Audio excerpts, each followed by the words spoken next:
who really speaks for the people? Is it the farmer or the merchant or the lawyer or the craftsman? Well, in Federalist number 35, Alexander Hamilton tackles one of the oldest political questions. How can a few elected representatives speak fairly for the many? And his answer, because in a free nation, interests overlap more than they divide. I'm Matt Hasquin. I'm a high school history teacher, and we're taking a journey through all 85 of the Federalist Papers, and here we are with number 35. To kind of set the stage here, critics of the Constitution feared that Congress would be dominated by merchants and professionals, and that the moneyed class would tax farmers and laborers unfairly. Well, Hamilton, in this essay, he actually pushes back, and he argues that representation doesn't mean every trade sends one of its own to Congress. Instead, it means the common interest of all classes is reflected through capable leaders that are accountable to the people. Now, Hamilton's central claim in 35 is that society's interests are connected, not isolated. He writes, the idea of actual representation of all classes of people by men of each class is altogether visionary. So a farmer and a merchant may differ in occupation, but both depend on commerce, peace, and prosperity. So to protect one is to protect all.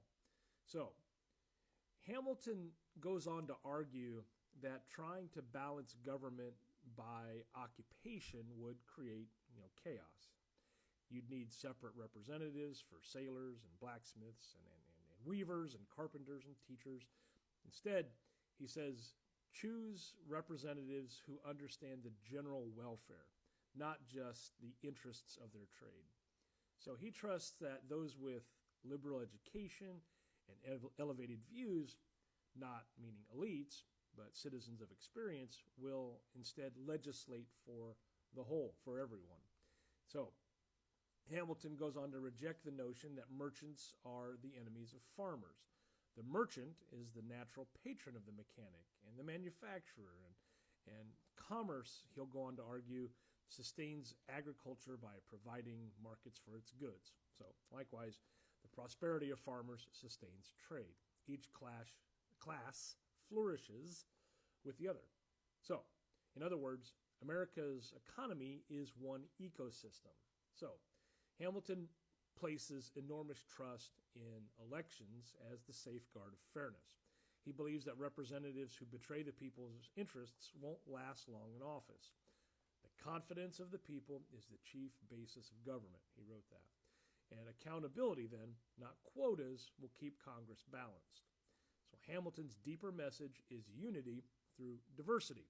He wants Americans to stop thinking in factions, where you have farmers versus merchants or the labor versus the wealthy. And they need to start thinking in shared national terms, because a representative government doesn't mirror every individual. It actually harmonizes their collective needs. And that is the Republican, small r Republican ideal. So Hamilton's chain of reasoning, let's put this in 5 easy steps. His logic gets tightened down here. He says, one, that perfect representation by class is impossible. The second thing he'll go on to say is that society's interests overlap more than they conflict. His third point is that elect capable, informed representatives, not occupational delegates. He'll go on to say in the fourth point, commerce and agriculture rise together. And finally, his fifth point is that elections ensure accountability, not exclusion. So there you go. Once again, summarized in 5 easy steps. So his tone in this particular essay it's rather reflective of having, common sense, because it's conversational and it's rather confident. He sounds less like a lawyer and more like a neighbor trying to reason, at the tavern over, drinks at a table, right? He says we all want the same things: security, prosperity, and justice. Why divide ourselves unnecessarily? So Hamilton's optimism about human cooperation, it feels rather, strikingly modern, because, at heart, Hamilton's argument is about trust. not in government, but in the people's capacity to see beyond themselves. Because he believes republicanism depends on empathy, on the ability to vote, not just vote for your job, but for your country, right? So that's what separates a republic from a special interest group. So Hamilton's message today continues to resonate. In every democracy, people worry about whether government truly represents them, workers, farmers, business owners, teachers. Hamilton's reminder is rather timeless. Representation isn't about identical backgrounds. It's about shared identity. So, our three takeaways from number 35, if you take some time to read it on your own. One, representation is about common interest, not class identity. His second takeaway is that commerce, agriculture, and labor depend on each other. And third, accountability through elections ensures fairness across society. So, wrapping it up here.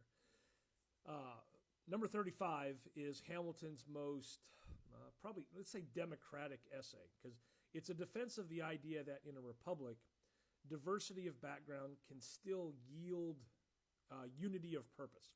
He's telling Americans to stop defining themselves by what they produce and to start defining themselves by what they preserve, and that's freedom. Matt Haswin, and this is another one of those things that we should just know by being alive. If this particular episode helped you see how Hamilton envisioned representation as shared responsibility, hey, do me that favor, repost or share, or you can follow me. But please, hang around and join me for Federalist number 36. I'll put that out tomorrow. And this is where Hamilton once again explains how fair taxation and cooperation between the states and Congress keep that representation we're talking about and keep it real. Thanks for watching.